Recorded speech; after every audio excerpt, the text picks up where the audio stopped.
অগ্রণী ব্যাংকে আমার লকার, আর একটা ব্যাংকে পূবালী ব্যাংকে। আজ আমার সব ধারণা পাল্টে গেছে। কত শতভরি সোনা দানা পাওয়া গেছে, এই পাওয়া গেছে। হ্যাঁ, পাওয়া তো যাবে, আমরা তো ভেসে আসা পরিবার না। বলেন কি? আজকে আবার অগ্রণী ব্যাংকে তালা ভেঙেছে। কেন তালা ভাঙলো? চাবি তো আমার কাছে, আমি তো এখনো জীবিত আছি। আমি অলরেডি খবর পেয়েছি। লকার ভাঙতে গেলে যে এখানে আমি এখনো জীবিত, চাবি আমার কাছে, পারমিশন ছাড়া এই লকারটা ভাঙে কিভাবে? আমাদের পারিবারিক একটা ঐতিহ্য আছে। তোর মাথা নষ্ট। অগ্রণী ব্যাংকে ভল্টে পাওয়া গেল শেখ হাসিনার 832 ভরি গহনা এবং সবকিছু তার নিজের মুখে শুনবো। তিনি নিজে স্বীকার করছে যে এই গহনাগুলো সম্পূর্ণ তার। তিনি ডাইরেক্ট চ্যালেঞ্জ ছুড়ে মারছে যে এই গহনাগুলোর হাত দেওয়ার অধিকার কারণ নাই, সবগুলো তার পৈতৃক সূত্রের গহনা। এখানে হাত দিয়ে বড় বিপদে পড়ছে ইউনূস সরকার। তিনি বলছে ইউনূস সরকারকে ডাইরেক্ট তিনি ডাকাতি করছে, কেননা তার একটা রায় দিছে এবং তার রায় শুনানির পর থেকে তার গহনা বা তার পৈতৃক সম্পত্তির উপরে হাত দেওয়ার অধিকার কারণে। তো আমরা ভিডিওটা বড় করব না, সোজা সরাসরি শেখ হাসিনার ভয়েস থেকে শুনে আসবো আদৌ তিনি কি বলে। আমাদের তো ছিল গহনা, আমরা তো অস্বীকার করি না, কিন্তু লকার ভেঙে সেগুলো বের করে এখন দেখানো, মানে তাদের কথা ভাবখানার জন্য প্রধানমন্ত্রী হওয়ার পরে আমি সব ওখানে রেখেছি। অগ্রণী ব্যাংকে আমার লকার, আর একটা ব্যাংকে পূবালী ব্যাংকে। সে পাকিস্তান আমল থেকে গহনাগাটির লকারই আমি রাখি, আমরা রাখতাম, এটা আমাদের পারিবারিক সবার। 1981 সালে আমি যখন ফিরে আসি, জিয়াউর রহমান যখন বেঁচে ছিল আমাকে কিন্তু 32 নম্বরে ঢুকতে দেয়নি। জিয়া যখন নিহত হলো, এরপরে সাত্তার সরকার অর্থাৎ বিএনপি সরকার ক্ষমতায়, 12 জুন 32 নম্বর আমার কাছে হস্তান্তর করবে। ধুলাবাড়ি ময়লার সমস্ত ভরা জায়গা, রক্তের দাগ সব ওখানে আমার কাছ থেকে সই করালো 72 পাতা। বললাম আমি আইনজীবী দ্বারা করবো, বাড়িতে তো মার্ডার হয়েছে, না সেটা হবে না। তারপরে প্রচার, কত শতভরি সোনা দানা পাওয়া গেছে, এই পাওয়া গেছে। হ্যাঁ, পাওয়া তো যাবে, আমরা তো ভেসে আসা পরিবার না। আজকে আবার অগ্রণী ব্যাংকে তালা ভেঙেছে। কেন তালা ভাঙলো? চাবি তো আমার কাছে, আমি তো এখনো জীবিত আছি। তা আমি যেখানে এখনো জীবিত আছি আর মামলায় কেবল একটা রায় দিয়েছে, এই রায়ের সব ধাপ তো শেষ হয়নি, তার আগেই কেন হাত দেবে? এটা তো ডক্টর মোহাম্মদ ইউনূসের ব্যাংক ডাকাতি, সে লোক দিয়ে ব্যাংক ডাকাতি করছে। সেখান থেকে সব সোনা দানা বের করে এত ভরি, আমরা হ্যাঁ ভরি তো থাকবেই। সেখানে আমার দাদি, নানি, আমার মা, কামালের বিয়ে হয়েছে, কামালের বউয়ের গহনা, জামালের বউয়ের গহনা, এমনকি পুতুলের বিয়ের পরে তার কিছু গহনা সবই তো ওখানে রাখা ছিল।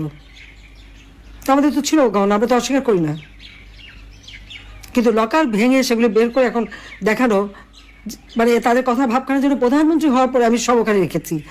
আমি চ্যালেঞ্জ দিচ্ছি যে প্রধানমন্ত্রী হওয়ার পরে কবে আমি অগ্রণী ব্যাংকে যে লকার খুলে এসেছি আর জিনিস রেখে এসেছি, সেই লগবুক বের করা হোক, দেখা হোক। আমার তো মনে পড়ে না যে আমি 96 সালে প্রধানমন্ত্রী হয়েছে প্রথম। সেই 96 সাল থেকে এ পর্যন্ত কোনোদিন অগ্রণী ব্যাংকে আমি যাইও নি, লকারও খুলিনি, কারণ এগুলি পারিবারিকভাবে যা ছিল সব আমি রেখে দিয়েছিলাম ওইভাবেই। আমার 2টা লকার ওখানে রাখা আছে।